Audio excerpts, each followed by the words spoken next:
faux? Tu dois être riche pour investir dans l'immobilier. Non, faux. Non, je pense que. Alors, il faut quand même des revenus. Hein. Ça, je pense que c'est par contre très très dur. Bon, et encore, si tu as beaucoup de patrimoine et que tu es au chômage, je suis sûr que tu peux investir.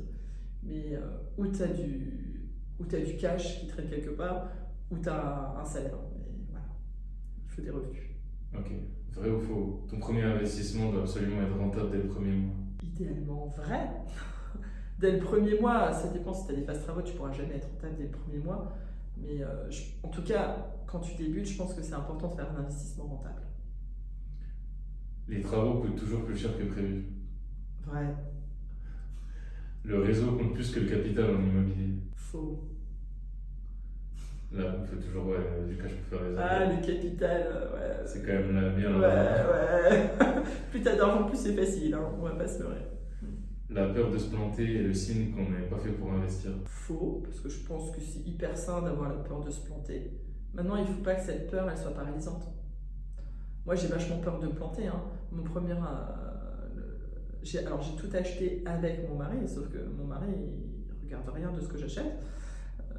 Il ne connaît rien, ça l'intéresse pas. Vraiment, ça l'intéresse pas. Il a vraiment confiance en toi. Oui, c'est gentil. Ouais. Voilà.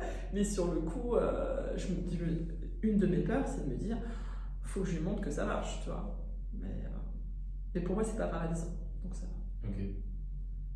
Tout ce qu'on apprend sur YouTube suffit pour réussir en immobilier. Je pense que c'est vrai dans l'absolu, mais je pense que alors il y a la partie connaissance qui est importante. Ça, je pense que tu peux l'acquérir sur YouTube. Par contre, je pense que des fois, l'accompagnement, ça te permet de mettre le pied à l'étrier, quoi. Les médecins ou pros salariés n'ont pas le temps de gérer des biens locatifs. C'est quoi cette question? C'est vrai et faux, c'est-à-dire que c'est toujours pareil, c'est une question de temps. Où est-ce que tu veux mettre ton temps?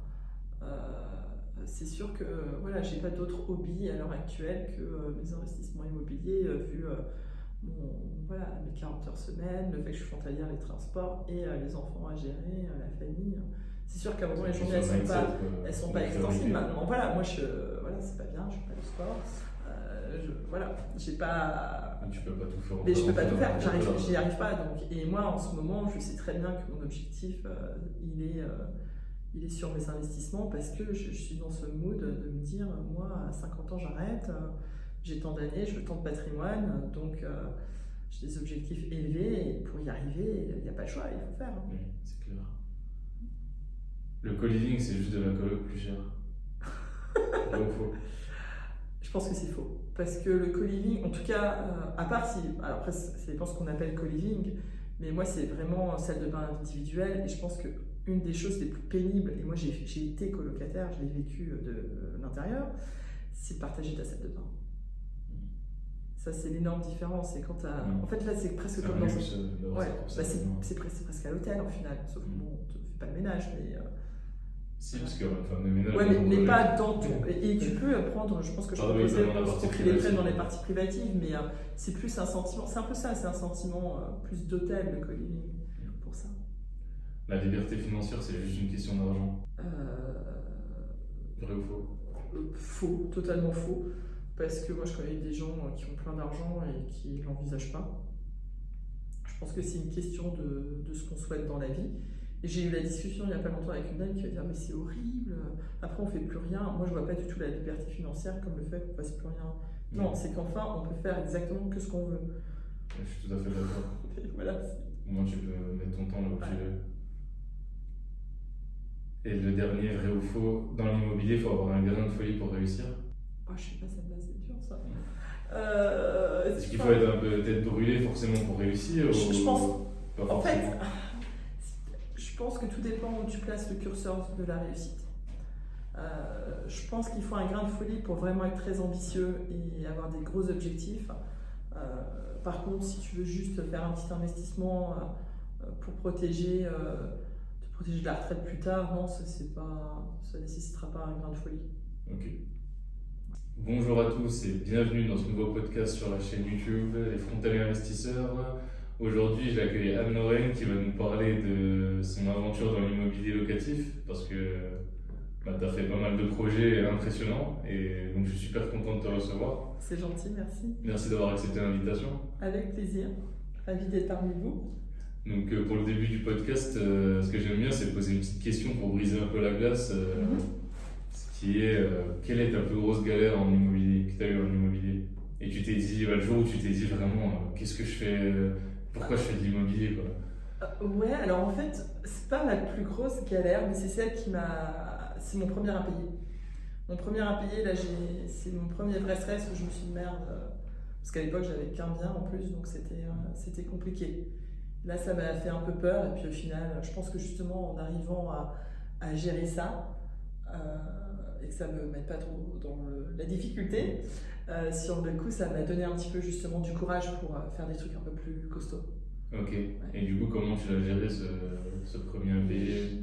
De la négociation, de thérapie, j'ai utilisé toutes mes compétences, on va dire, de soft skills pour essayer de gérer mes locataires problématiques. Voilà. Et donc ils ont fini par payer du coup Et par partir surtout.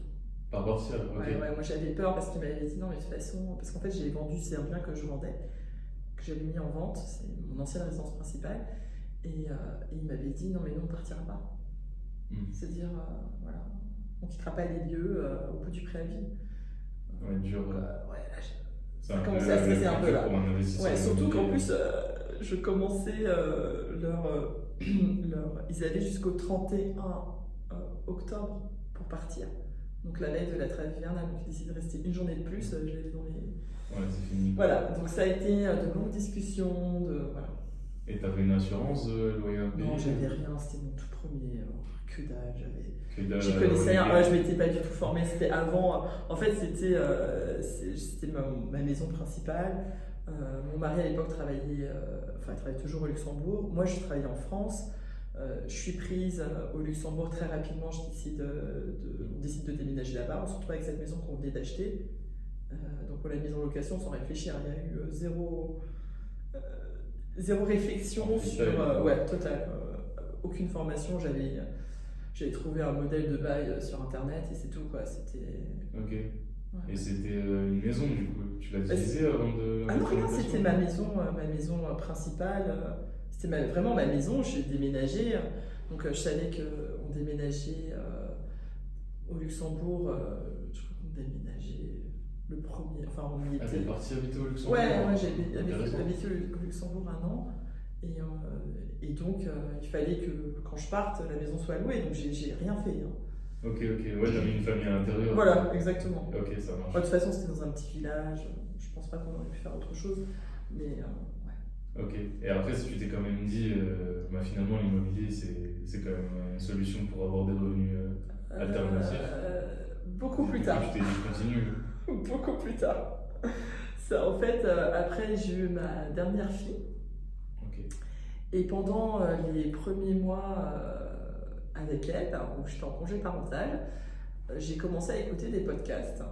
Pareil, j'ai jamais écouté de podcast de ma vie avant ça. Et je tombe sur un podcast de Jamila, c'est une américaine. Et premier podcast, comment en 1 an j'ai remboursé genre $78 000 de dette. J'écoute le truc comme ça, voilà. Et ben, je découvre tout un monde. Mais vraiment tout un monde de l'investissement que je ne connaissais pas. J'avais jamais acheté de bien pour investir.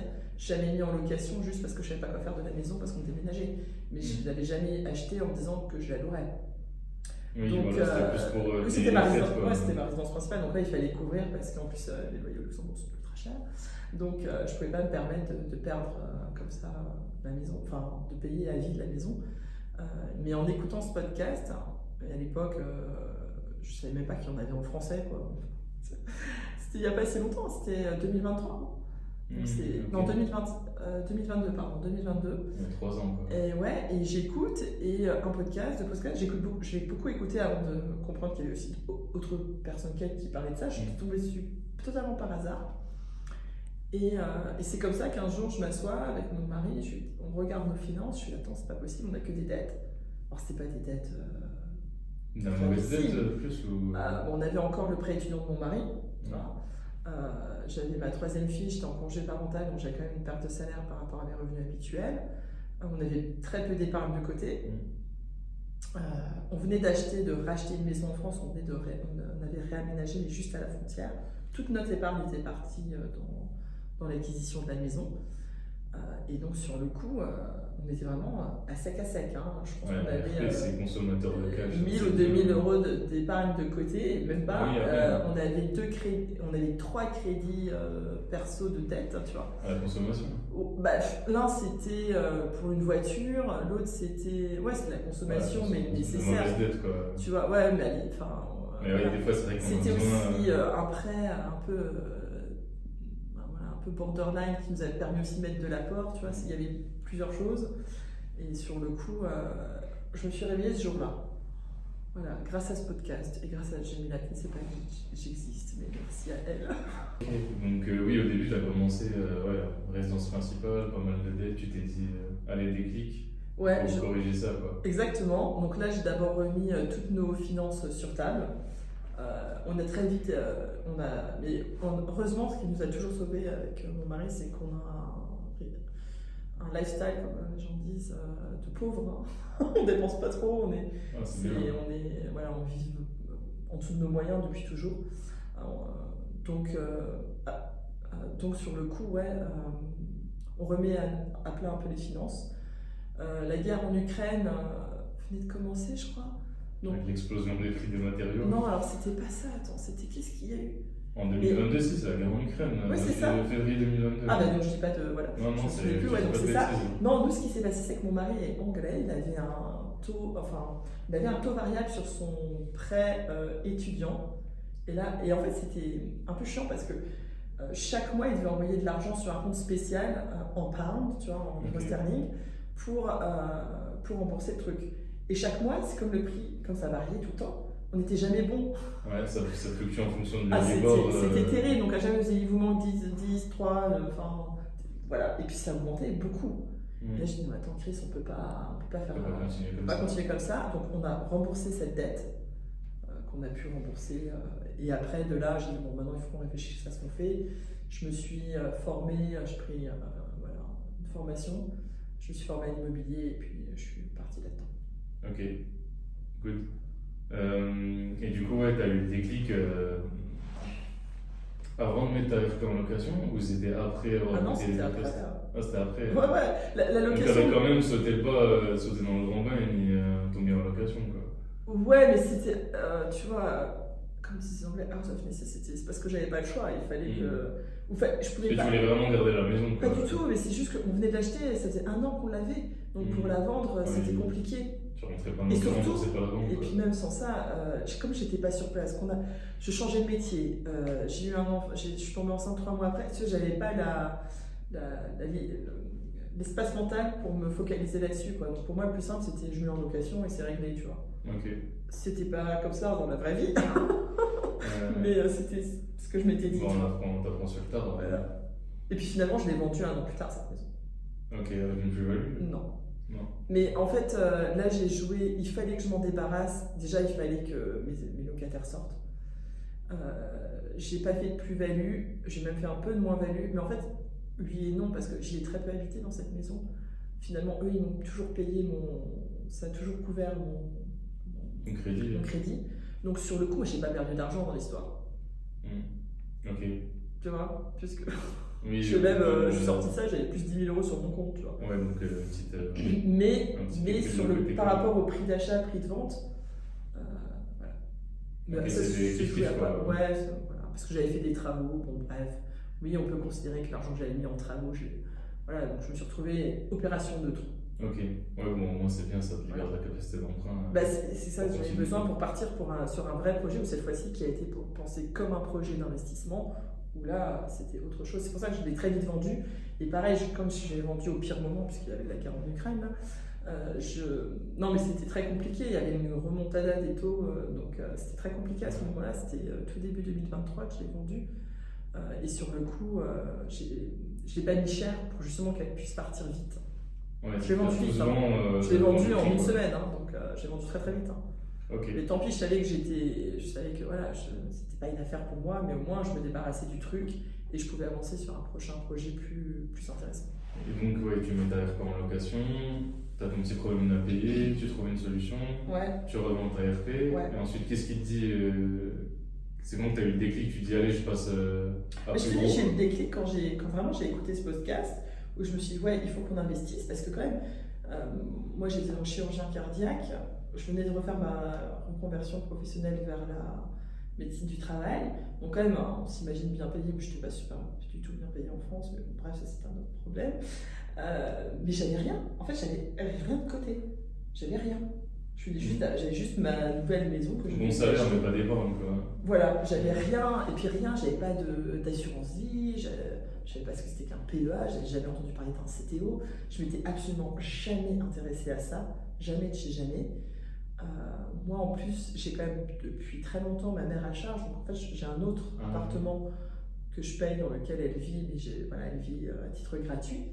Donc j'avais quand même j'avais beaucoup de charges, pour pas beaucoup de rentrées. Ouais, voilà, enfin, ma seule rentrée c'était mon salaire. Et là je me suis dit ça peut plus durer quoi. C'est pas cohérent d'avoir un salaire quand même correct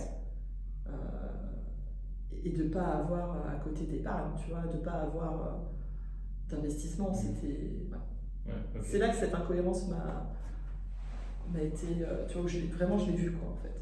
On parle de quel salaire si c'est pas lequel? Le salaire de chirurgienne. Ah bah en chirurgie, j'avais moins de 5 000 euros. J'avais moins de 5 000 euros. Moins de 5 000 euros. Ouais, c'est pas. En faisant des astreintes, en travaillant quand même 2 week-ends par mois. Ah, c'est pas non plus. Quand tu vois les salaires au Luxembourg, c'est pour ça. Non, je gagnais pas beaucoup. Ouais. Enfin, beaucoup, je peux pas me plaindre. Après, j'étais encore jeune dans ma carrière. Je sais que j'allais monter, mais j'aurais eu, je pense, 1 000 euros de plus. Et aussi, ce qui a été très compliqué, c'est que j'ai perdu du salaire. Je gagnais beaucoup mieux ma vie quelques années plus tôt parce que je faisais encore plus d'astreintes. Je me déplaçais beaucoup, donc là j'avais quand même plus de salaire. Donc je perdais un peu de salaire et en plus quand mon mari a commencé à travailler au Luxembourg, comme sur le coup on avait l'imposition change et sur le coup mon taux d'imposition, enfin un truc sur lequel il prélève là en France, a beaucoup monté, donc je perdais encore plus de salaire, tu vois. Donc ça devenait ouais. J'étais là, franchement, je travaille, j'ai de plus en plus de responsabilités. Je suis senior, je fais mes propres, tu vois, j'ai mes propres patients, etc., ma propre patientèle, et je gagnais moins de 5 000 euros. Et ça ne me gênait pas parce qu'à l'époque, je n'étais pas du tout orientée sur l'argent quand j'étais en chirurgie cardiaque. Ouais, donc tu aimais bien ce que tu faisais. Ouais, franchement, et puis j'avais pas du tout d'idée de développement de patrimoine. Vraiment, ça c'est pas partie de ma vie. Et je me souviens quand même que j'avais opéré ce monsieur qui avait 2 salons de coiffure, dont je dirais une marque très connue. Dans une petite ville de l'Est de la France, Forbach, qui est quand même pas une ville, c'est une ville ouvrière, voilà, c'est pas Paris quoi. Et il me dit, mais vous vous rendez compte, la manager de mes salons de coiffure, elle gagne plus que vous. Mais c'est dingue. Et ça valait quand même un peu, j'étais là. Alors que ouais, c'est quand même un sacré boulot quoi. Ouais. Donc, mais encore une fois, c'est ni pour ça que j'ai changé de métier, c'est pas du tout le salaire, c'est plein d'autres choses, et c'est pas non plus. Et encore une fois, à ce moment-là, je réfléchissais pas à ça parce que dans ma tête, j'avais une vie correcte, j'arrivais à payer ma petite maison, c'était une toute petite maison modeste, j'arrivais à aider ma maman, et donc pour moi ça allait quoi. Et t'étais déjà en Moselle à cette époque-là? Ouais, j'étais. Tu t'es pas dit je passe la frontière pour faire un x2 sur le salaire? Non, si c'est un pas du tout. Non, c'est pas un x2 pour nous les médecins, okay. C'est moins. Mais non, pas du tout. J'étais bien là où Enfin, encore une fois, l'argent faisait pas du tout. C'était secondaire. Ouais, c'est même pas secondaire, ça faisait pas partie de ma vie, quoi. C'était pas du tout quelque chose comme le commun des mortels en France. Qui m'intéressait, quoi. Ouais. Mais du coup, oui, t'as écouté le podcast de Janina, anglo-saxonne. Les anglo-saxons sont très poussés sur la finance. C'est la bourse, etc. Mais en fait, du coup, pourquoi l'immobilier? En fait, je l'ai pas écouté, c'est ça qui est intéressant, je l'ai pas écouté son podcast par rapport vraiment à l'argent. Je l'ai écouté parce qu'en fait, elle était devenue indépendante financière. Et moi, c'est comme ça que je suis rentrée là-dedans. C'est parce que, comme j'avais fait ma reconversion, j'avais déjà changé un peu de mindset. J'étais là, ok, finalement, j'ai un peu découvert mes valeurs, et j'ai une valeur liberté très forte. Et je me suis dit, ouais, cette notion de. Alors, moi, je découvrais le concept de l'indépendance financière. Et elle expliquait ce que c'était le mouvement FIRE. Je sais pas. Financial Independence Retail Rally. Et donc, je suis tombée des nues. La nana, elle était instite, elle avait moins de 40 ans, elle expliquait un peu son parcours. Et à l'époque, maintenant elle a atteint son indépendance financière, mais à l'époque, elle était dans le chemin de le faire. C'est une New-Yorkaise. Et c'est elle qui m'a ouvert les yeux. Et pourquoi l'immobilier? Parce que j'avais pas de patrimoine financier. J'avais pas d'argent en fait à placer. Ah oui. Donc voilà. C'était qui? Je vais utiliser donc, l'argent des banques. Voilà, donc je me suis dit effet de levier, je mise tout sur l'effet de levier. Et parce que historiquement, ça qui est rigolo, c'est que mon grand-père était agent immobilier. Il avait une grande agence immobilière, puis il avait fait faillite en fait. Il s'est fait voler par son comptable. Et donc je pense que ça a toujours été un truc dans ma famille, l'immobilier, mais aussi un truc à la fois. C'est du potentiel, mais à la fois, attention, c'est dangereux, puisque mon grand-père avait finalement tout perdu. Mais lui, c'est plus de l'entrepreneuriat. Oui, mais que du agent immobilier quand même. Hein, tu vois. Immobilier quand même. C'est vite l'amalgame d'une agence immobilière, donc voilà. Parce que gérer une agence immobilière et avoir un immeuble locatif, c'est pas les mêmes métiers. Non, mais tu pourrais dire qu'il avait quand même des compétences pour investir, et il l'a jamais fait. En fait, tout est une question de mindset. Maintenant, avec les vidéos qu'on a sur Internet, c'est un peu galvaudé comme notion, mais si t'es pas câblé dans ta tête et que t'as pas de déclic et beaucoup de passages à l'action, comme tu vas nous raconter, tu passes pas, tu fais rien, quoi.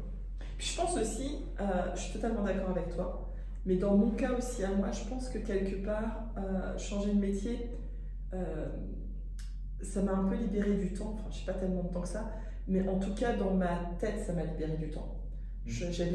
Avant, je pensais H24 à mes patients, je vivais toujours un pied dans l'hôpital. Quand tu étais en France d'astreinte. Quand j'étais chirurgien cardiaque, et là de ne plus avoir ça, ça m'a libéré du temps mental. Et sur le coup, fallait le combler. Donc au début, j'avais envie d'apprendre des nouvelles compétences. Tu vois, c'est comme que tu prends un livre un jour, je sais pas, de développement personnel, puis tu commences à faire, ça existe. C'était un peu ça au début. Et puis très vite, je me suis dit, tiens, comment je peux. Qu'est-ce que je peux mettre en place? Et l'immobilier, m'a tout de suite parlé, mais je pense aussi que ça venait parce que voilà, dans ma famille, c'est sûr que j'avais toujours entendu machin est riche parce que il a 3 immeubles, tu vois. Ok, d'accord. Donc c'était l'effet de levier et aussi la valeur perçue dans la famille. Voilà un peu ce que j'avais entendu, alors que personne n'a investi dans ma famille. Aucun. Ouais.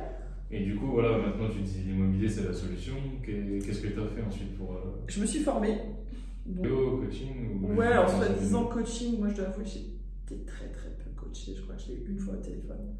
Okay. Après, j'étais pas très disponible. Bon, voilà, c'était un peu compliqué. Par contre, j'ai eu une formation, mais je pense que, en fait, j'avais déjà beaucoup lu. Sur le coup, j'avais beaucoup appris. Ça m'a juste permis de un petit peu. Moi, j'ai toujours eu un petit peu le syndrome du bon élève, tu vois. J'ai besoin d'être assurée que il faut faire comme ci, comme ça. Une fois que j'avais ça, tu vois. Une fois que j'ai bien compris comment tu calcules ta rentabilité, ce que tu vises, machin bidule, c'est bon. Après, je n'ai pas fini la formation, je me suis lancée. Parle bien dans le micro. Du coup, la formation, ça t'a permis quand même d'apporter une structure ou... Totalement, ouais. Ça m'a permis de me rassurer.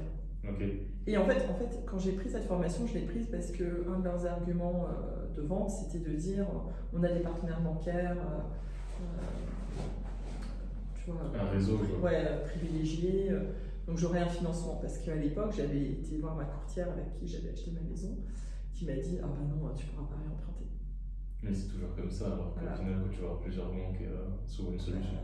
Mais à l'époque j'avais pas le temps d'aller voir plusieurs banques, j'avais ma petite dernière je reprenais le travail, j'avais été encore, c'était tout un truc, donc je m'étais dit ça me rassurait d'avoir aussi cette possibilité de passer par eux, et d'ailleurs je suis passée par eux. Je pense que je n'aurais pas dû.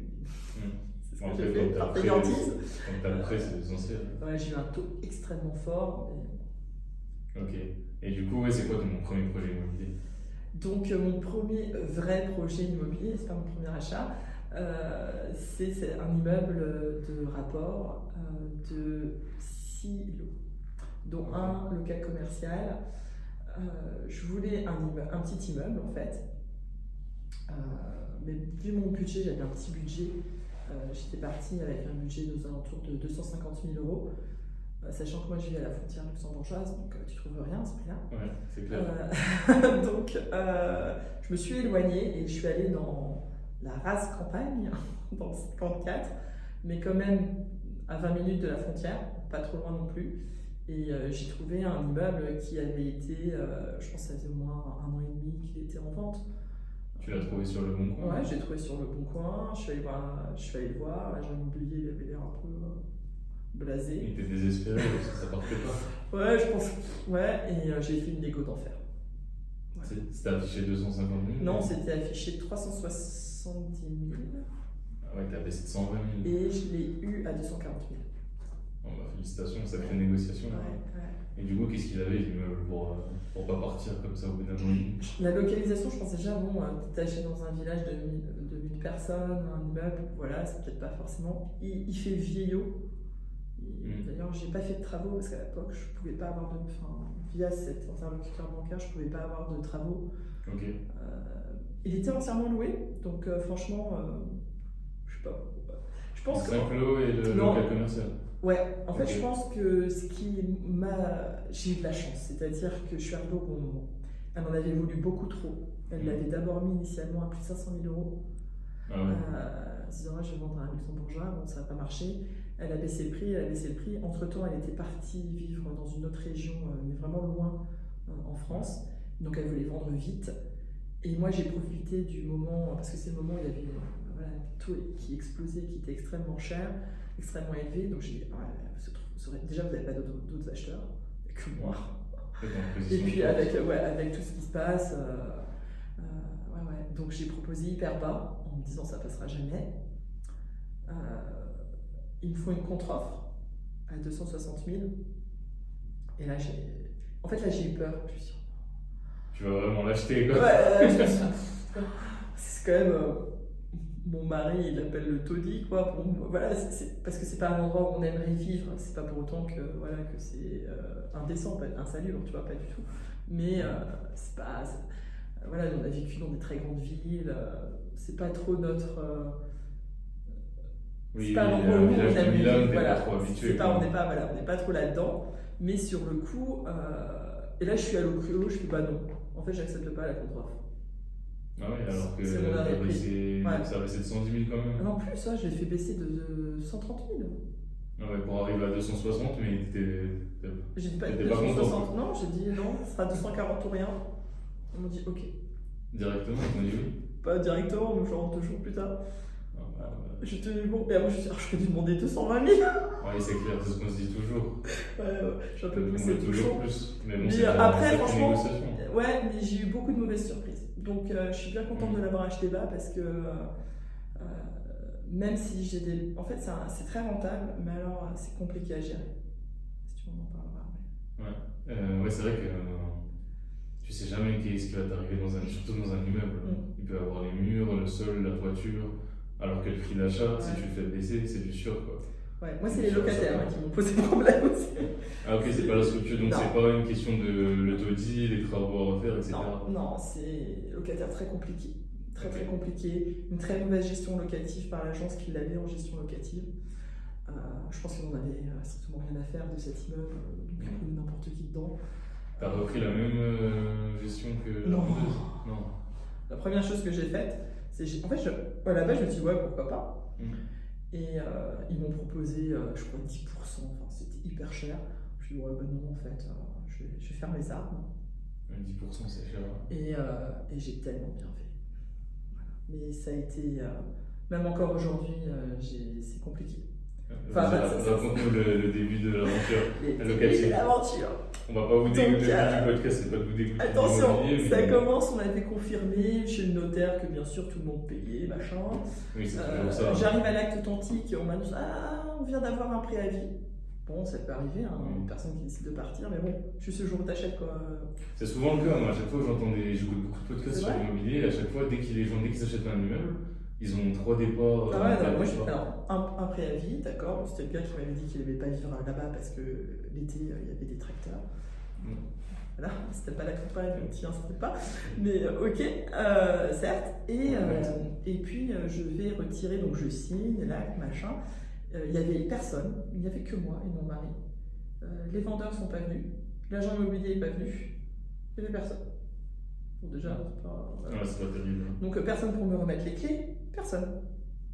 Donc, voilà que je. Et donc, je dis, mais comment je récupère les clés? Mais le notaire, le vendeur, il a quand même les clés. Non? L'agence locative. Il faut aller à l'agence locative et vous allez récupérer. Ça, je déteste signer un acte authentique. Ça m'est arrivé une fois. Ouais. J'avais quand même eu. J'ai dû aller à l'agence aussi pour avoir un jeu de clés, mais t'as jamais tous les jeux de clés. Non, donc j'avais. Tu sais, les clés des caves et tout, tu les as. Ça, je supportais pas. Donc, mais tu vois, tout ça, j'avais pas anticipé. Moi, je pensais que le plus dur, c'était de trouver la pépite, tu vois. Ouais. Et je pense que quand même. C'est quand même le plus dur. Pour moi, c'est pas le plus dur. Parce que moi, c'est ce que je préfère faire. Pour moi, oui, moi aussi. Mais c'est le plus important. Ouais. Mais après, moi je m'attendais pas à ce que la gestion, ça se passe comme ça, mais bon, bref. Donc j'arrive chez la dame et tout. Et puis elle dit non, il n'y a pas de souci, regardez, elle me tend un dossier. Ok. Je récupère aucune clé, puisque toutes les clés, tout était loué. Oui. Donc j'ai récupéré aucune clé. Pas de double, quoi. Rien. Pas d'accès aux cases, pas d'accès au compteur, rien. Même pas la porte Ouais, d'entrée. par contre, c'est chiant. Ouais, c'est mais bon, t'es comme propriétaire bailleur, quoi. Voilà, mais j'ai accès à rien. Bon, d'accord, elle n'a pas de clé, donc voilà. Et là arrive le premier mois. Donc moi j'ai acheté le dernier jour de mai. Ça tombait comme ça. Début de l'été, voilà. On adore. 1er juin, je suis censée recevoir les. Tu vois, donc j'envoie un papier à tous mes locataires en me présentant, en leur donnant mon RIB, qu'ils sachent où envoyer l'argent, hein, c'est important quand même. Voilà. Et là, très peu de loyers arrivent, tu vois. Un, puis deux. Puis il y en a un qui arrive jamais. Alors, il y en a un que j'appelle qui me dit non, mais moi je paye toujours à la fin du mois. C'est comme ça, je ne fais pas autrement. Bon, effectivement, ils m'ont payé à la fin du mois. Et une qui ne me paye pas. Ok, donc là, tu as 3 loyers sur 5 du coup. Sur 6, non, j'ai 4 loyers, enfin j'en ai un qui va me payer, donc un qui part, donc lui, il y avait encore une partie qui versait puisqu'il était encore dedans, il était pas encore parti. Et cette jeune fille, ce jeune couple qui ne me paye pas. Et j'appelle l'agence, je comprends pas, on s'est dit que c'était mon payeur, c'est mon payeur. Oui, non, mais en fait, et là arrivent les problèmes. C'est parce que ils payaient toujours jusqu'à. En fait, ça faisait 2 mois qu'ils étaient dedans. Ils n'avaient déjà pas payé 1 mois parce que leur chaudière était tombée en panne et qu'ils avaient dit tant que c'est pas réparé, on ne paye pas. Entre-temps, la chaudière avait été réparée par l'ancienne propriétaire et ils n'avaient pas payé. Et moi, ils ne me payent pas. Donc je dis bah oui, mais pourquoi moi vous ne me payez pas? Ah oui, ça va venir. Et c'est jamais venu. Hein. Spoiler. Ils en profitent. C'est jamais venu. Et en fait, je découvre que donc, l'agence locative avait mis ces gens en place. L'agence locative gérée quand même par un huissier de justice, hein, je trouve que ça a son importance. Alors que j'avais demandé à choisir le nouveau locataire puisqu'on avait déjà signé le compromis, donc j'avais dit je veux choisir, ils m'ont pas fait choisir. Ça c'est plus important. Oui, mais j'avais dit mais ils m'ont pas fait, ils l'avaient quand même mis en place sans me le dire. Mais après c'est dur d'aller casser une vente à cause de ça, tu vois, donc voilà. Bah, si tu veux du très rentable, il faut que tu acceptes des problèmes. Ah ouais, mais là ils m'ont quand même trouvé le gars qui sortait de prison sous bracelet électronique, avec la nana en CDD qui travaillait 3 mois et puis plus rien pendant 2 ans, tu vois. Génial comme nouveau. Ouais. La crème de la crème. Et en fait, jusque-là, j'étais encore cool. J'étais ouais, bon, 1 mois, c'est pas grave, 2 mois. Je vais faire garantie Visale, parce que vous savez, la garantie Visale. L'agence locative, je crois qu'elle a mis 8 semaines à réussir à faire le changement, parce que ça doit être de leur côté, le changement. Bref. J'ai dû leur expliquer, j'ai appelé Visage 100 000 fois. Enfin, mais tu fais tout à la base d'agence. Ah ouais, mais. Et là, ça, je me suis dit, heureusement que je ne te paye pas parce que. Voilà quoi. Bon, il arrive le changement. Enfin, je peux déclarer l'impayé à Visage, tu vois. Moi, j'étais toute prête et tout. Visage, on comprend pas, genre. Pourquoi? Mais pourquoi? Il me dit, c'est parce que, en fait, ils sont 2 sur le bail. Or, la Visage, elle couvre aucune personne. Et donc, ça marche pas. Et en plus, il faut que la garantie Visa soit signée avant le bail. Mais ça, c'était fait. Sauf qu'ils avaient pris la garantie Visa que sur une des 2 personnes. Et donc, Visa a dit on ne couvre pas. Alors que ça couvrait, sa garantie couvrait à hauteur du loyer. Hein. Il n'y avait pas de souci par rapport à ça. Donc là, pour un nom, quoi. Alors déjà, j'avais attendu 2 mois et demi en me disant il n'y aura pas de problème, je serai payé par Visa. Je ne suis pas payé par Visa. Dans ce que j'avais acheté, j'en avais déjà un qui était en impayé, donc que Visage réglait pour lui. Ok. Ah oui, un autre appartement. Ouais. Okay. Donc Ok, là, elle a dit, oui. oh, c'est pas grave, Visa le paye. Bon, alors je m'étais dit, lui, il va payer, Visa, il va payer, Visa n'a pas payé. Là, ça commence déjà à se compliquer, tu vois. Plus j'ai le départ de l'autre, il me rend l'appartement. Bon, je sais pas si c'est lui qui l'a endommagé ou s'il était déjà dans un mauvais état, mais il faut refaire tous les sols. Juste les sols. Et toute la salle de bain. Ok. Alors, déjà, ça commence, c'était pas prévu. Donc ça, le gars sous Visal, un peu bizarre, voilà, que je n'arrive jamais à voir, mais au moins j'ai Les Visal visas qui payés, tombe. ouais. Enfin, ça met du temps parce que le transfert était très compliqué. Et alors c'est normalement 2 clics, mais bon, c'est pas grave. Et maintenant, cette dame, ce couple qui paye pas. Je vais, parce que pour voir un petit peu l'avancement des travaux de l'appartement qui est libéré, et là, le voisin me dit, ouais, les flics sont, il y a une descente de flics. Oh, génial. Oui, parce que vous savez, hein, c'est un dealer de drogue. Génial. Top. Une autre encore. Ouais, et puis il abandonne, il laisse toujours ses 2 chiens malinois dans la... Putain, dans la- ouais, c'est compliqué. Bah, j'étais là, ok, encore un nouveau truc.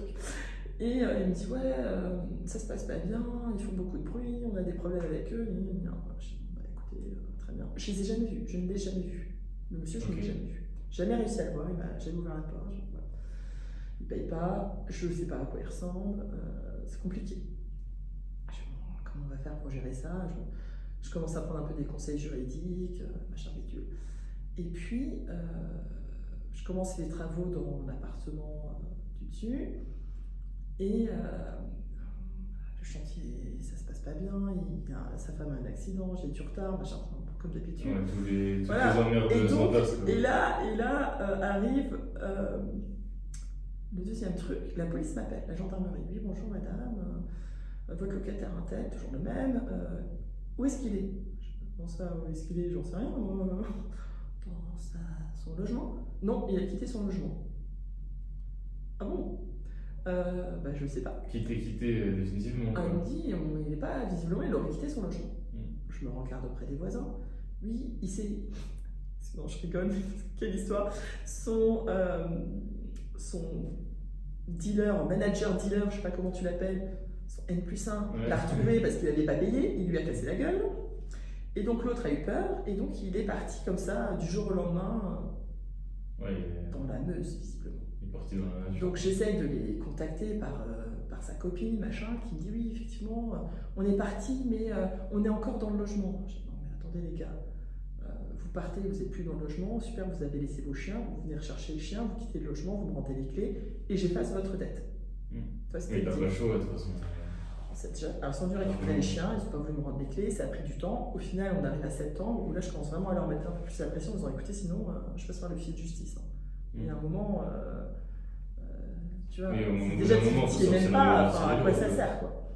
Alors, ils m'ont agressé verbalement, ils me harcelaient, ils m'appelaient oui, madame, vous n'êtes pas gentille. Moi, j'étais pas gentille, tu vois. Donc, c'est déjà parti, enfin, juste prends tes affaires et pars, quoi, et laisse-moi les clés, quoi. J'ai une dette. Ouais, que j'efface, casse-toi, oui. Voilà, donc quand même, donc je leur dis non, je fais aussi ça pour vous, enfin, tu vois, j'essaye toujours d'être dans la compréhension, etc. Et puis finalement, ils s'entendent raison, ils finissent par, on se donne rendez-vous, ils n'ont même pas attendu, ils ont laissé les clés au bord d'une fenêtre, mais moi, je n'ai pas réussi à avoir les clés. Ils n'ont jamais signé d'état des lieux, ils n'ont jamais, voulu le faire, bon, tu fais que l'état des lieux sont nous, d'accord. Je rentre, j'avais déjà trouvé quelqu'un pour louer derrière.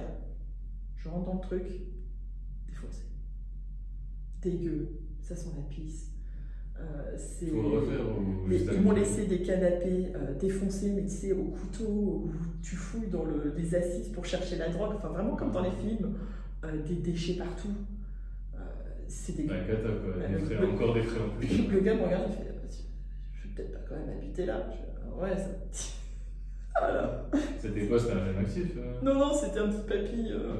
Il est toujours là, je l'aime bien. Enfin, il était encore actif. Il vient de partir à la retraite. Tu vois, il est toujours là. Ouais. T'as géré comment le. Alors attends. Le Cafarnaum. En fait, lui, il était déjà dans l'immeuble, un autre logement. Et il voulait, parce que c'est une dépendance, donc c'est pas attaché à l'immeuble. Ah, ok. Donc comme il avait des chiens, il voulait être tranquille dans ce petit logement indépendant. Et elle me dit, ouais, mais moi je voulais vraiment déménager là. Je suis arrivée là, monsieur. Alors on se regarde comme ça, et puis je lui dis, bon, écoutez, je vous offre 2 mois de loyer et vous le refaites. Il a fait ok. Et il me l'a repeint. Super bien en plus. Trop bien. Joliment. Il a tout nettoyé. Et Moi, les meubles, c'était les tiens? Comment? Les meubles qu'il y a Non, on a dedans, tout enlevé. Par contre, j'ai fait venir un gars que j'ai payé, j'ai trouvé sur Allo Voisin pour tout débarrassé. 100 balles pour tout débarrasser, tu vois. Et lui, tant pis, pendant 2 mois, j'avais pas le loyer, mais au moins, ils s'en déchargeaient. Ah, le voisin, ça c'est un bon une pépite cette application. Et franchement, heureusement qu'il l'a fait parce que là, je commence à en avoir ma dose, tu vois. Je connais pareil, j'écoute des podcasts et ils disent que pour les syndromes de Diogène, tout ça, franchement, vaut mieux payer quelqu'un parce que c'est traumatisant de tout vider. Après, c'était pas archi plein, mais c'était vraiment sale. Ils avaient quand même laissé leur chien, des malinois, 2 semaines enfermés, donc ils avaient détruit toutes les tapisseries. Enfin, c'était. Ouais, voilà. Donc ça a été une de mes premières aventures, puis après j'ai eu encore d'autres soucis avec ça. Ça c'est affaire réglée. Ensuite, voilà. Le locataire avec la viselle, il s'est passé quoi pour lui? Ils ont réussi à le sortir? Alors, j'ai fait une erreur là. Alors il est plus là, mais il n'a pas payé, il a eu un jugement, ils ont dit ok pour l'expulser, et là il s'est mis à me payer. Ok. Donc là je me dis merde, j'étais trop gentil. Je vais pas l'expulser alors que maintenant il me paye. Ouais, moi j'aurais expulsé quand même. Ouais, mais je l'ai pas expulsé. Pas d'affect en immobilier. Ouais, mais après il m'a payé, hein, pas de souci, il m'a payé, pas de problème, tu vois, il a été toujours réglo.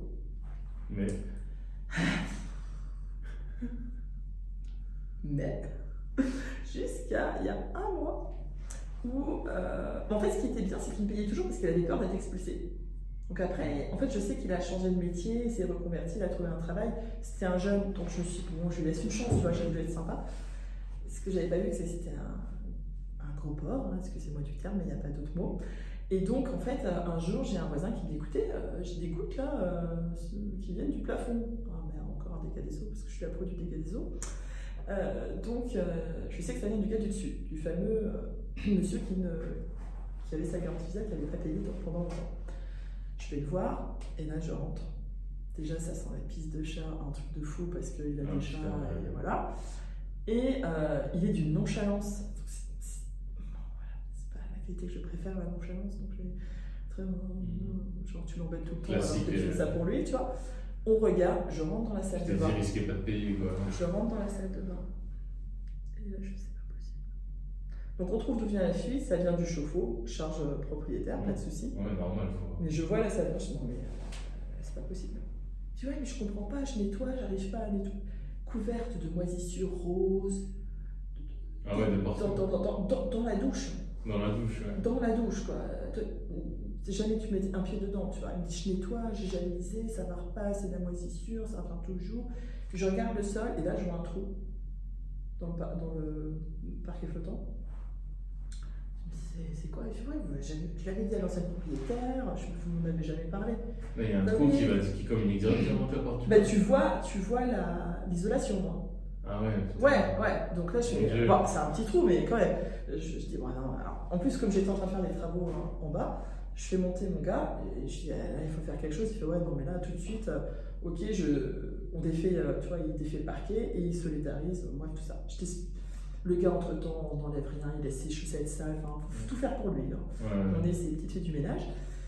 Mais là, ce qu'il a fait, et c'est là le vice du gars, je suis un peu énervée, on parle d'un truc tout fait. Il a pris une photo au moment où donc on a enlevé d'abord le parquet, il fallait bien accéder au sol et renforcer le sol. Il a pris des photos, il les a envoyées à son assureur. Il a fait jouer, il a demandé à sa protection juridique, on dit oh, vous ne pouvez pas vivre dans ces conditions, monsieur, c'est insalubre. Et il est parti sans préavis. Il est parti sans préavis. Alors qu'on était en train de réparer l'appartement pour lui. Mais quel est l'intérêt de faire passer ça pour un Il a rencontré une nana, il veut vivre avec sa copine. Ouais. Mais pourquoi il te met en porte-à-faux? Il va partir. Peut-être pour pas me donner de préavis. Ah, pour pas donner de préavis. Ouais, pour partir, oui. Voilà, pour pas donner de préavis. Oui, sinon c'est trop. Et moi, après, il dit ouais, si vous n'êtes pas d'accord, vous avez les droits, nanana. Je me suis dit, ouais, la perte d'énergie, de temps, tu vois, de tout, pour expliquer qu'en fait, en plus j'avais un devis et tout, donc je pouvais prouver que les travaux étaient en cours, je pouvais prouver que ça avait été fait avant que lui dise, soi-disant que c'était insalubre, enfin voilà. Mais tu vois l'attitude quand même de la personne, c'est quand même pas très correct. J'ai récupéré les clés, il a voulu se la jouer conscient en me disant je vous laisserai garder la caution de 450 €. J'en dis beaucoup, 6 000 € de travaux.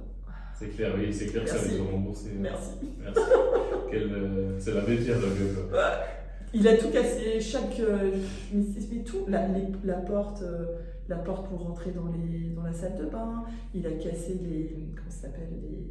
les stores de tous les Velux.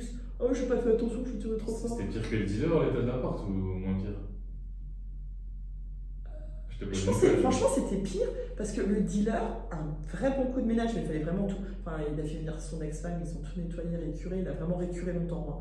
Et un coup de peinture, et ce qui me sauvait chez le dealer, c'est qu'au sol c'était du carrelage. Ouais, c'est solide. Donc ça, voilà, ça c'était facile à nettoyer, tu vois. Il n'y avait pas de dégâts des eaux, il n'y avait pas de trucs comme ça. Lui c'était vraiment un cracra. Ouais, le parquet flottant c'est bien, c'est beau, mais une fois que c'est foutu, c'est ouais, et puis surtout l'état de la salle de bain. Enfin, je veux dire, là c'est que t'as jamais. Donc moi j'étais. Donc la fuite venait du chauffe-eau, mais avec le trou au milieu de la salle de bain, ça descendait en bas. Non, c'est pas ça la fuite. Le trou, c'est pas la fuite. Le trou, c'est parce qu'en fait, les anciens propriétaires avaient mis un sol bois. Enfin, je sais pas si c'est parquet flottant, mais en bois. Lui, j'ai un super état des lieux d'entrée pour ce gars parce qu'il a été fait par le huissier de justice, donc je sais exactement l'état de. Et il y avait un petit jeu entre les lames. Et le mec, comme il fait pas attention, il a mouillé, il ne devait pas essuyer, et donc ça a pourri le bois. En fait, c'est lui qui m'a pourri le bois en plus. Donc tout ça, c'est de sa faute. Et ça, bon bref. Mais c'est surtout l'état de la douche. Franchement, je n'avais jamais vu une douche aussi sale. Et résultat, moi j'étais persuadée qu'il fallait tout démolir, que c'était de la moisissure, ça avait infiltré, je sais pas, le placo, etc. Parce que ici, ça revient tout le temps. Je l'avais hier avec de la javel, c'est parti en 10 minutes. Ok. Bon, on a fait pas mal un tour de tes galères, je sais qu'il y en a encore plein d'autres. Ouais. Mais du coup, tu disais au début du podcast qu'avec l'épargne et tout, c'était pas trop ça, tu avais du mal à épargner. Comment tu t'en es sorti avec l'épargne? Parce qu'il faut sortir des sommes pour refaire. Après, j'ai beaucoup épargné. T'as beaucoup épargné? Ouais, depuis, en fait, on a vraiment changé. J'ai eu des grosses discussions avec mon mari. Nous, on a tout en commun, on est un couple à l'ancienne pour ça, on est qu'en conjoint. Donc, je lui ai dit voilà, ça c'est ce qu'on met de côté, je fais un budget, tout est budgétisé. Ok, voilà, donc économiser, c'est parti dans les travaux. Mais là, tu reconstitues l'épargne chaque mois, quoi. Après, encore une fois, ce qui m'a vraiment aidé, c'est que j'ai acheté pas cher, que j'avais quand même des rentrées d'argent régulières avec l'immeuble.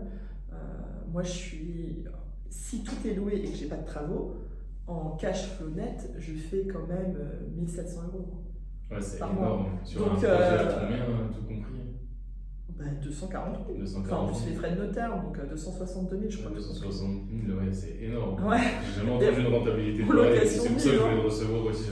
En location nue, j'ai aussi eu le gars du local commercial qui est parti. Alors là, ça m'avait vachement fait flipper parce que je me suis dit, au milieu de la campagne, 1000 habitants, qu'est-ce que je vais faire dans un local commercial? Comme quoi, c'était quoi l'ancien commerçant? C'était un restaurateur, en plus un restaurateur. Donc j'avais vachement peur par rapport à ça. Et donc je bloquais au niveau mindset pendant très longtemps. Parce qu'ils m'ont donné 6 mois de préavis et j'ai pas tout de suite mis en ligne.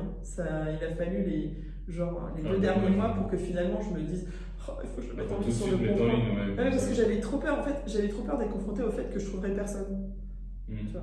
Mais justement, plus tu prends de l'avance, plus tu augmentes tes chances. Des fois, tu as peur. Et donc, je le mets en ligne et je l'ai loué, je crois, 2 jours après. Okay, j'ai eu énormément de demandes. Donc là encore, franchement, je ne m'y attendais pas. Et tout le monde dit, mais c'est le seul local de la ville.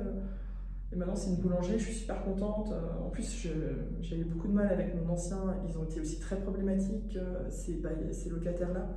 Du local commercial, le bail commercial, c'est quand même pas mal pour sécuriser beaucoup. Ouais, alors ils ne payaient pas toujours à l'heure, ils étaient très, très agressifs. Ouais. Oui, c'est bon, vous n'allez pas nous facturer l'eau. Enfin, tu vois, c'était. Alors, j'aurais jamais rien facturé en plus parce que ils sont partis avant, mais ils étaient toujours. Ils m'avaient ordonné de ne pas augmenter le loyer en me prétextant que comme ils voulaient. Sauf que c'est pas eux qui décident en fait. Alors, je t'explique, ils voulaient vendre leur fonds de commerce. Et donc ils m'ont dit, ouais, mais si le loyer est trop haut, on va avoir du mal à cause de vous à vendre le fonds de commerce. Donc là j'aurais dit, bon, c'est pas mon problème, donc j'avais quand même augmenté le loyer, puis je me suis dit, de toute façon, je renégocierai le loyer avec le prochain qui vient. Oui, donc c'est complètement nul comme argument. Oui, c'est clair. Mais tu vois, c'était toujours dans l'affrontement, c'était compliqué. Hein. Ouais, c'est vrai que la gestion locative. Ils venaient me voir, oui, on n'aime pas votre nouveau locataire, on n'aime pas celui-là, pourquoi vous avez vu sa tête, enfin, c'était vachement critique. Oui, c'était, ça ne regarde pas. Voilà, exactement. Et là, franchement, j'ai un super commerçant, il est adorable, ils ont fait un super travail avec le local commercial.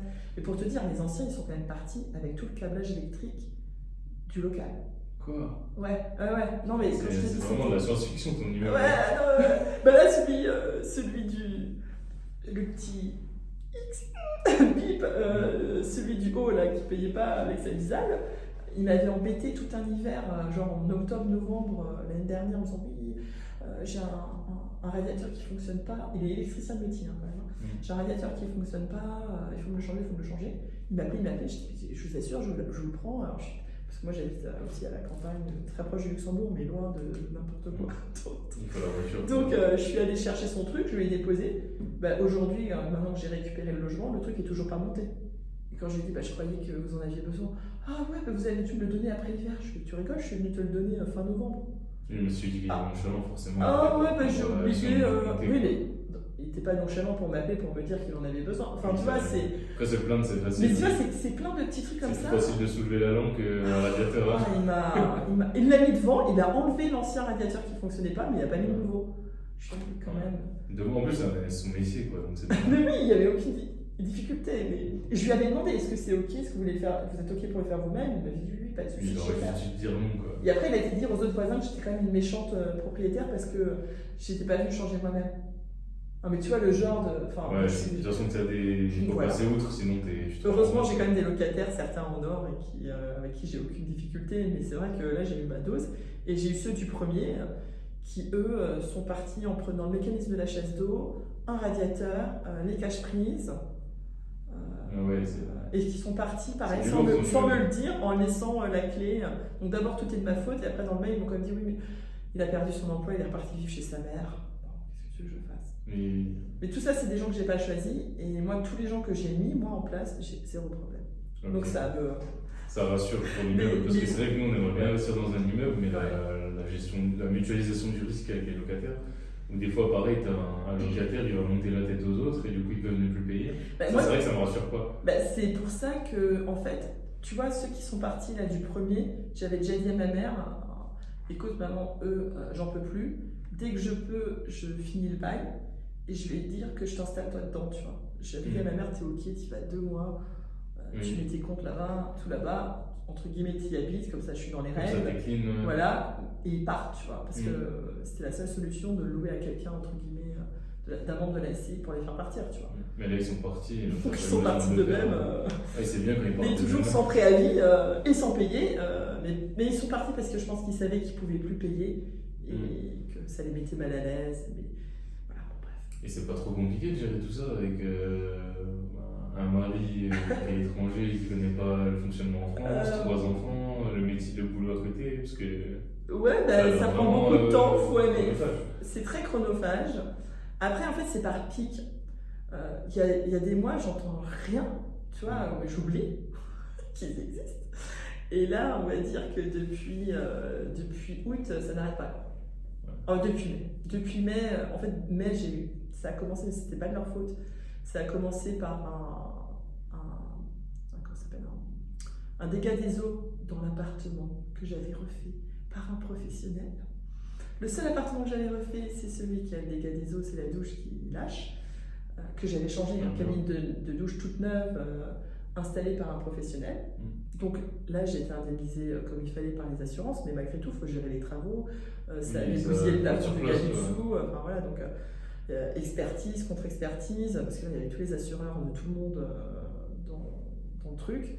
Donc ça, c'était un peu... Et depuis là j'ai eu le départ du locataire qui payait pas avec sa bisale du haut, et ceux du premier qui sont partis à un mois coup sur coup.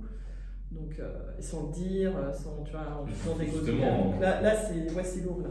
Justement, en termes de mindset, tu gères ça comment? Enfin, des fois, forcément, t'es un être humain comme nous, enfin comme moi. Non, je suis tu as des moments down, j'imagine ton mari te soutient, je pense. Ouais, en fait, je me dis toujours, j'arrive à avoir cette capacité de me dire, c'est une phase, ça va passer. Ok. Une fois que ça sera fait, j'arrive toujours à me dire, à avancer étape par étape. Ok, j'ai passé ça, j'ai passé ça, j'ai passé ça. Ok, ouais, t'as vraiment l'état d'esprit, faut agir. Mais ça, je pense que ça vient de mon ancien métier de chirurgien, tu vois. Ça, il n'y avait pas le choix, même quand c'était difficile au bloc. Et mon Dieu, il y a des situations quand même très difficiles. Il faut que tu avances. Il faut que tu sortes. Voilà, il faut que ça avance, il va falloir sortir le patient. Donc, ça, je l'ai gardé et sur le coup, mais il y a quand même des fois où j'ai un peu. J'arrive à dormir la nuit. Hein. Il y a quand même des fois où je suis un peu en stress. Mais c'est des fois où je deviens un peu. Tu vois, tu deviens un peu irritable. C'est-à-dire, c'est bon, là, le prochain qui me dit que. Tu vois, et j'en avais un autre qui m'avait annoncé qu'il sortait. Je l'ai recontacté en disant j'ai toujours pas votre préavis. Il me fait non, mais finalement, je reste malade. Ouais, c'est ça. En plus, il est hyper réglo, le gars. Ah, mais c'est bien. C'est vrai que les bons locataires, des fois, on n'a pas envie qu'ils partent. Moi-même, en été, les étudiants, je leur fais moitié prix sur le loyer pour qu'ils restent parce que j'ai pas envie de. Sinon, il faut retourner à Nancy, 2 heures de route, aller-retour. 1 heure aller, 1 heure retour, il faut faire des visites et tout. Je dis, allez, donnez-moi l'équivalent des APL et je vous laisse le bien. Quoi. Ouais, non, mais totalement. Mais moi, je suis assez arrangeante. Hein. Mais je remarque quand même que. Je dis toujours je serai moi et je suis quand même, tu vois. Après, c'est ta façon d'être, mais il faut quand même être. Maintenir dans une demande de velours quand même. C'est ça, il faut quand même. Parce que sinon, si le locataire prend le dessus, c'est. En fait, il faut vraiment. Après, moi, je fonctionne énormément au feeling. Tu vois, quand je sais que les gens ils me disent la vérité, je suis vachement coulante. Quand j'ai l'impression que tu es en train de me pipoter, ça passe pas du tout. Oui, c'est sûr. Donc, c'est ça, quoi. Même moi, pour les visites, le feeling, je trouve que c'est vraiment un indicateur clé. C'est pour ça que. C'est ça que j'aime bien être là. Je fais tout moi-même. Moi aussi, mais c'est ça. Alors, je sais qu'un jour, parce que je voudrais grandir encore, je serai obligée de le déléguer. Oui. Et pour moi, c'est ce qui est le plus problématique parce que déjà, j'ai quand même la mauvaise expérience où en gestion locative, ils m'ont fait rentrer quand même que des gens compliqués. Des peintres. Ouais, voilà, donc je me dis mon Dieu. Ça, je pense que ça sera mon prochain challenge d'arriver à trouver quelqu'un en qui j'ai confiance pour déléguer.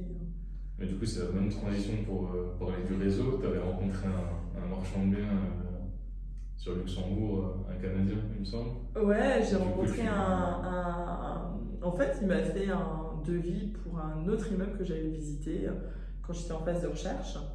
Et puis il était très sympa et il m'a pas mal aidé à. Quand j'ai visité quand même pas mal d'immeubles, mais si au final j'ai acheté le premier que j'ai visité, mais entre temps j'en avais visité beaucoup avant de poser mon offre et tout. Et sur le coup, il est pas mal venu, il m'accompagnait beaucoup pour un petit peu voir l'état des biens, combien ça allait coûter. Il venait avec toi au visite quand tu faisais ta prospection. Ouais. Où je faisais en premier, je repérais un truc et je disais ouais, tu veux bien venir me dire ce que tu en penses, tu vois, faire un devis. Ou des fois il venait même carrément avec moi en disant tu vois. Puis... Après tu lui as confié un chantier, tes chantiers toujours pas. Mais du coup je sais pas s'il va continuer à le faire sur le coup. Mais j'ai beaucoup appris grâce à lui. Et si tu veux maintenant je sais ce qu'il regarde en fait. Donc alors je suis pas. Lui il est du métier, moi je le suis pas. Mais je sais quand même, ça m'a appris sur le terrain à évaluer si tu veux et je pense qu'entre l'expérience de terrain que j'ai acquise grâce à mon pote et cette formation, je pense que là c'est bon, je suis pas mal d'assurance. Ouais, et même tu vois, confiance pour le prochain projet. Même comment je parle à mes artisans maintenant, c'est plus comme le premier bien que j'ai rénové, tu vois. Là, tout à l'heure, je te téléphone, j'ai dit non, là je suis désolée, le sol ça va pas, tu changes, quoi. Je m'en fous en fait de savoir pourquoi du comment. Faut que ça soit plat, faut que ça soit plat. Ça, c'est le niveau, le chiffre que j'aimerais atteindre. Mais ça vient avec l'expérience. Surtout avec un gros chantier, tout ça. Ça, c'est le prochain. Et du coup, tu penses que le réseau, forcément, en immobilier, c'est la clé pour toi ou pas forcément? En fait, je pense que la clé, c'est déjà le passage à l'action. Pour moi, ça, c'est la clé numéro 1. Moi, je suis entourée de gens qui ont des très bons revenus. Et je suis une des seules à investir. Je suis dans un groupe qui s'appelle, sur Facebook, alors je ne vais pas dire comment il s'appelle, de médecins qui investissent. Et le gars du groupe, sa première chose, c'est surtout investissez pas dans la pierre. Parce que c'est horrible, il faut gérer les locataires, les travaux, ça prend trop de temps. Tu vois, ça me tue les gens qui perdent du temps Mais parce que, les inciter les gens. mais quoi. parce qu'il y a eux, Ils n'arrivent pas à se tu projeter parles, en fait, eux-mêmes. parce que tu parles à une population qui a des forts revenus et qui a pas peur de perdre son emploi. Tu vois, on n'a pas de problème de précarité de l'emploi, des choses comme ça. Donc ils se sentent moins concernés par. Ils parlent le manque d'argent. Tu vois, et voilà, en eux, fait, si tu veux, ils n'ont pas besoin de cash flow, ils n'ont pas besoin de trucs comme ça. ils se disent à quoi bon s'endetter Voilà, donc avec un exactement. immeuble, quoi. Donc ils préfèrent placer en bourse. Moi, je venais pas de ça parce que moi, j'ai beaucoup déménagé, énormément pendant ma phase d'études et de mes débuts chirurgien cardiaque. J'ai quand même déménagé une dizaine de fois, tu vois. Ah oui, quand J'ai même. vécu à l'étranger, donc tout ça, c'est des frais. J'ai pas d'aide familiale, donc j'ai toujours tout payé toute seule, tu vois. Et à un moment, moi, je voulais faire de l'argent. Je voulais, tu vois, je veux acheter que des choses très rentables. C'est hors de question. Pourquoi tu veux faire de l'argent? C'est quoi faire grossir ton mon envie intrinsèque? patrimoine. Mais après, ça va t'apporter quoi de faire grossir ton patrimoine? Ah, mon objectif de vie. C'est quoi ton Je vais objectif? arrêter. C'est quoi la raison? C'est Fire, mon objectif maîtresse? de vie. C'est Fire. Ouais, je veux. Alors, moi, je suis déjà vieille, hein, mais j'aimerais arrêter pour mes 50 ans. Ok. En tout cas, mon premier objectif, ce serait j'aimerais, là, une fois que j'ai fini le prochain, qui est un très gros projet, j'aimerais déjà diminuer un peu mon temps de travail. Ok. Et puis, j'aimerais à mes 50 ans pouvoir arrêter de travailler, mais en ayant au moins les mêmes revenus que j'ai aujourd'hui. Et j'ai quand même des revenus maintenant intéressants. Donc il faut Là, tu beaucoup travailles. investir. Il faut beaucoup investir. C'est dur, c'est vrai que c'est dur. Quand tu as un salaire de 1500, 2000 euros, ça se remplace assez. Enfin, pas facilement, mais avec du travail acharné, on y arrive. Mais quand tu as des salaires, quand tu dépasses les 4000, 5000, c'est dur à remplacer, quoi. Donc, du coup, ton prochain projet, c'est Alors, un co-living, il me semble. Exactement. Alors là, c'est un co-living à la frontière. Donc, je sais pas pourquoi. Dans ma tête, je me suis dit, ça va être simple. C'est pas simple. C'est quand même un gros projet. C'est une maison qui fait presque 400 mètres carrés. Et je vais créer 15 chambres. Ah, mais rien que ça. Et du coup, 15 salles de bain. c'est un co-living, c'est avec chaque chambre avec salle de bain. Voilà. Après, alors en fait, les challenges que j'avais pas du tout anticipés, c'est que, en même temps, je pouvais pas l'anticiper celui-là. J'ai signé mon compromis, on était, je crois, avril-mai. Et en juillet, 1er juillet, passe une loi qui met un permis de louer juste là où j'ai acheté, dans la rue où j'achète. Ouais, j'en ai entendu parler du permis de louer. Donc là, qu'est-ce que c'est que ce truc? Parce que moi, tout ce projet se tient que parce que je n'utilise pas la maison. Sinon, j'ai pas le parking qu'il faut. Ok. Ouais. Parce que là, on est vraiment zone frontière. Hein. On est à 2 km de la frontière. C'est hyper encadré là au niveau urbanisme. C'est compliqué. On est dans une zone d'intérêt national. Enfin, Donc là, vu que tu divises pas, c'est ok. Donc là, c'est ce que j'avais dit. Et là, je l'appelle l'urbanisme pour me confirmer ça. Et il me confirme pas en fait. Tu vois? Ils disent qu'il faut quand même des places de parking. Non, ils me disent on sait pas. Ok. Je dis, Génial. ouais, ok, mais là il faut une réponse en fait, parce que moi je peux pas. Donc le prix d'achat, je vais le dire, hein, c'est 425 000 €. J'ai déjà acheté, hein, je venais de signer. Par contre, j'ai quasi le même budget en travaux, un peu moins, mais pas loin. Ouais, 850 000. On est un projet à presque 800 000. Les gars, je lance pas les travaux si vous me dites non en fait. Ouais, Tu vois, c'est sacré somme. Ouais, non, c'est pas les miens. Est-ce que vous seriez d'accord? Donc là, je dis, écoutez, je viens me déplacer, je vous rends compte, il n'y a pas de souci, je vous explique le projet. En fait, c'est une zone compliquée parce que c'est une zone où il y a eu beaucoup de marchands de sommeil. Il y a beaucoup de logements insalubres. On dira pas où c'est. Et voilà, et moi, je fais pas du tout ça, je veux faire un truc de haut de gamme, etc. Donc je me dis, ouais, c'est bon, je vais le vendre comme ça. Et c'est vraiment ce que je veux faire. Hein, voilà. Et ils me disent, je reçois un mail, voilà, venez rencontrer les élus et la maire telle date. Je vais rencontrer la maire. Mardi à 12h. Ouais, voilà. Mardi à 10h30. Et là, je rechange tout ce que je peux au travail pour me libérer le moment et tout. J'y arrive. Et là, il m'envoie la veille au soir. Oui, on avait oublié que c'était la commémoration de la libération du village. Donc c'est annulé, ce sera la semaine d'après. Donc là, j'aurais dit, non mais là les gars, en fait moi je travaille, donc ça marche pas comme ça. On a réussi quand même à se rencontrer, pas du tout aux dates, c'est moi qui ai dû leur dire, je peux pas en fait les dates que vous proposez. J'ai finalement réussi à trouver un créneau, j'angoissais. Là vraiment, là j'ai pas trop bien dormi, en me disant, si s'ils m'obligeaient Ils à passer. peuvent tous Qu'est-ce tomber à l'eau. En fait, je pensais qu'ils allaient me détruire mon projet. Parce que j'en avais parlé à d'autres qui me disaient ouais, ça passera pas, ils vont tomber sur les places de parking. Non. Pas du tout. Ma mère, c'est super, merci de faire ça pour la vie. Vous rénovez parce qu'en fait, c'est ça fait une plaisir vieille de maison. rénover le parc français. Voilà, c'est une vieille maison bourgeoise, donc hyper positive. Donc là, je me dis, réglé, je sors de là, j'appelle mon mari direct, ouais, c'est bon, go, go, go. Et là, j'ai quand même le gars de l'urbanisme qui vient et fait ah, attendez, moi j'ai vu à Bordeaux, il y a une jurisprudence sur les co-living, je vais quand même regarder ça. Bon. Les montagnes russes. C'était horrible. Et là, je dis bon, bah, qu'est-ce qu'il en est? Et je reçois un message. Non, en fait, c'est non. Là, il y a 2 semaines. Et là, mon cœur s'arrête pendant 2 secondes. Et puis il repart. Heureusement, merci mon petit cœur. Et en fait, j'appelle le cœur en disant je comprends pas. Il dit ah, moi je suis pas au courant, mon collègue vous a dit de vous répondre. Alors j'ai dit non. Bah oui, mais basé sur quoi? Il m'envoie le document. Je dis bah si vous lisez le document, c'est parce que dans la jurisprudence, dans les chambres, il y avait en fait, c'était des studios.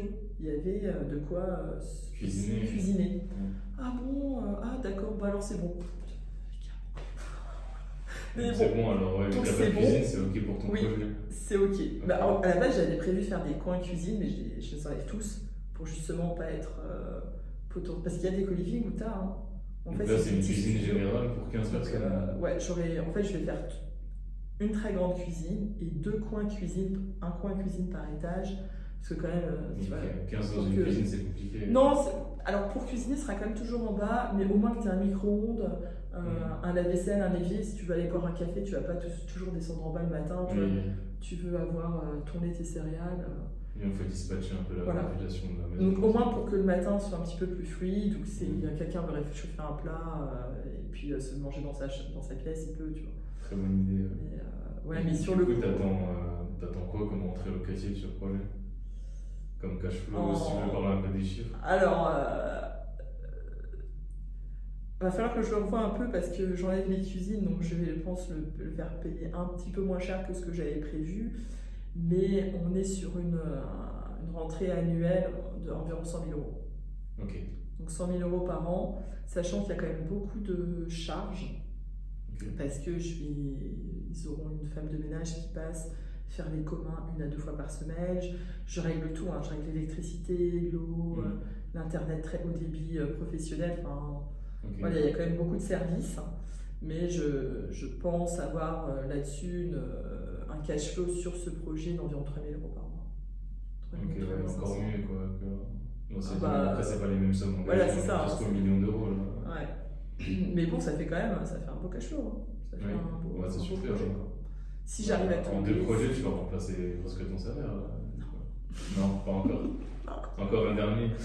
Ouais, au moins un encore. En tout cas, j'ai lu un article sur une start-up belge qui faisait ça à côté belge. La frontière luxembourgeoise, ça marche super bien. Ouais, les co-living, non, mais je pense, et puis en plus en rencontrant la mère, elle m'a dit que ça répondait vraiment à un besoin de la population qu'ils avaient. Après, moi, c'est encore un mindset qu'il faut changer, tu vois. J'avais prévu de louer, je crois que j'avais prévu de louer 700 € la chambre, tu vois. Et entre 700 et 750 selon la taille de la chambre. Et ma mère qui connaît rien un petit peu au secteur, mais qui a une copine, je sais pas quoi, qui loue dans le secteur, me dit ouais, moi ils m'ont tout dit, faut au moins me mettre à 800, tu vois. Moi je suis à 800 pour une chambre. Faut louer. Alors que c'est le prix du marché. Alors que je pense qu'effectivement c'est le prix du marché, tu vois. Tu peux louer en dessous 20-30% du prix du marché si c'est haut de gamme. Ouais, et déjà mon ami là qui visite des fois avec moi m'avait dit, parce que je lui avais montré le Canadien. Ouais, le Canadien, il m'avait dit il m'avait rappelé sur la route en disant écoute, j'ai regardé là tes chiffres, n'importe quoi, tu loues pas ces chiffres. 15 fois 800, donc, ça serait plus rentré quoi. Ouais. Plus si j'ai encore quelques parkings à louer, enfin il y a 2-3 trucs. Et ça fait 144 000, ouais, t'as 44 000 de plus. Donc, ouais. Environ. On verra. Après, tant que c'est pas loué, tu sais, ça reste des projections. En tout cas, peu importe que je loue 700 ou 800, je suis rentable. Je suis très rentable. Je veux faire une salle de sport. Enfin, tu vois, je vais quand même avoir un truc haut de gamme. Ouais, je veux vraiment un truc. Et puis ça me fait. Et des lieux s'y prêtent. C'est vraiment une jolie maison d'extérieur. Du coup, ouais, si t'as un beau terrain, une salle de sport et tout, tu peux louer peu plus cher, je pense. Voilà. Après, pour le prix du marché, je connais pas trop le prix Ouais, après, du ça reste quand secteur. même qu'une chambre, tu vois. Ouais. Ça reste qu'une chambre, quoi. Donc, à un moment. Après, c'est le marché qui décide. Hein. Oui, Mais oui, tu bah, verras bien. Tu vas je t'en pense que sortir. non, mais je pense que je vais le tenter à 800. Et Mm. puis, je verrai si. Si t'as pas, ouais, s'il y a Voilà. peu de demande, c'est que c'est trop cher. Voilà. Mais si t'as pas de message, c'est que t'as compris. Exactement. Et puis je veux aussi un peu écrémer, il y a une population que je veux pas en fait, c'est triste à dire, mais il y a quand même beaucoup de gens dans le coin qui louent, et après ils sous-louent à d'autres, et Ah tu oui. te retrouves à Ça, 15 c'est pas personnes terrible. dans des appartements de 2 pièces. Moi, c'est pas du tout ça que je vise. Oui, c'est clair. Donc, pareil, je loue des biens de qualité à mes locataires, Voilà. sinon je loue pas. Quoi. Exactement. Je préfère faire d'immobilier. Exactement. Donc bah, voilà, on a fait un bon tour. Ouais. En tout cas, c'est super, un parcours vraiment super, impressionnant. Tu es bien passé à l'action. Qu'est-ce que tu pourrais dire à quelqu'un qui veut investir dans l'immobilier, qui part de zéro Bah, les trucs que tout le monde dit, formez-vous et passez à l'action, mais je pense que c'est vrai. Je pense qu'il faut, peut-être un truc que les gens disent moins et qui est très important, c'est quand même de d'abord, moi c'est ce que j'ai d'abord bien ordonner mes finances. Ouais, c'est important. Et tu vois, cet été, je suis pas partie en vacances, alors que je suis médecin, mon mari est ingénieur, on a quand même des revenus confortables.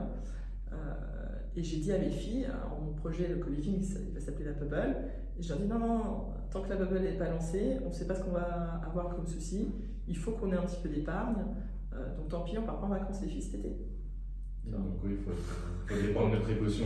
Ouais, il faut l'épargne de précaution. Il faut Et puis, savoir faire des sacrifices quand il faut. alors pour moi, c'est pas un sacrifice, je le vis pas comme un sacrifice, mais ouais. C'est plus du plaisir différé, quoi. Voilà, mais pour elle, quand tu as 12 ans, tu vois pas les choses Oui, c'est vrai que ça doit être dur pour elle. Bon, après, elles ont réussi, elles sont allées en colo et tout, elles ont fait des trucs, quoi. Mm. Mais c'était pas. Voilà, des copines, elles partent aux Maldives. Bon, bah, nous, non, on est partis 4 jours sur la côte belge. Voilà. Bon, c'est bien aussi. Oui, mais c'est pas, des tu vois, comme elle dit, si on prend pas l'avion, c'est pas des vacances. Hein, tu vois, après. Non, mais c'est terrible. J'aimerais avoir des enfants qui ne me disent pas ça, mais voilà. Bon, après, Où on en est aujourd'hui. ouais. Et du coup, qu'est-ce qu'on peut te souhaiter pour la suite quels sont les projets à venir qu'est-ce que tu aimerais faire Eh ben écoute, déjà que celui-là fonctionne, parce qu'on n'a pas encore lancé, là encore, j'aurais voulu lancer la phase de travaux début septembre. Tout prend du temps. Ben, j'ai aussi beaucoup mis le frein tant que j'avais pas la réponse définitive de la mairie, enfin de l'urbanisme. Donc à un moment j'ai lancé, après j'ai dit non, arrête de faire les plans, je suis pas sûre parce que tu payes hein, tout ça. Donc, oui. et sur des surfaces comme ça, rien que faire les plans, ça coûte des milliers d'euros. Hein. Mhm. Donc voilà, j'avance beaucoup plus lentement que ce que j'aurais aimé. Donc là, j'aimerais vraiment que pour novembre, on soit à vraiment commencer les travaux des ouvriers sur place, ça me ferait plaisir. Et j'aimerais mettre en location au printemps prochain. Ok. Donc ça, c'est ce qu'on peut me souhaiter. Et puis après, je pense que ma prochaine étape pour moi, pour grandir, ce sera sans doute de m'associer. Ok. Ouais, parce qu'à un moment, et ça, c'est next level, quoi. Pour moi, tu peux pas commencer enfin peut-être, hein, tu peux commencer en t'associant, pourquoi pas. Je pense qu'il faut quand même déjà une petite expérience perso. Et après, si moi je veux vraiment grossir, en fait, moi j'utilise pas, enfin, tout ce que j'accumule comme cash flow, c'est que pour le réinvestir. Je ne touche absolument pas. Tu vis avec ton salaire. Voilà, je vis 100% avec mon salaire. Ouais, et j'investis grâce à mon salaire sur maintenant un peu de financier, mais c'est beaucoup plus petit par rapport à mon patrimoine immobilier. Mais je pense que oui, à un moment pour passer à l'étape supérieure, ou en tout cas, parce que voilà, c'est moi qui apporte comme toujours des apports, etc. Mais bon, ça fait quand même, ça fait beaucoup. Et si tu veux des gros projets, il faut pouvoir t'associer. Ouais. Moi, je suis d'accord aussi. L'association, ça permet de se faire une expérience et de savoir ce que tu veux, ce que tu veux pas pour toi et pour tes associés. Et ouais, pour avancer, si tu veux aller à 5 millions, 10 millions de patrimoine, c'est la clé. Bon, en tout cas, c'est tout le meilleur que je te souhaite pour la suite. Gentil, merci Félicitations beaucoup. pour tes projets, encore une fois. C'est gentil. Merci d'être venu sur le podcast. Avec plaisir. Et n'hésitez pas à commenter si vous avez des questions sur le parcours d'Anne-Lorraine, sur l'immobilier de manière générale. Abonnez-vous parce qu'on est bientôt 4000 abonnés sur la chaîne YouTube. Donc ça c'est super, je vous remercie à tous. Et vous pouvez télécharger une formation de 40 minutes sur l'immobilier rentable où je vous montre étape par étape comment faire pour investir dans un bien immobilier rentable sans que ça vous prenne tout votre temps, que ça devienne un deuxième métier.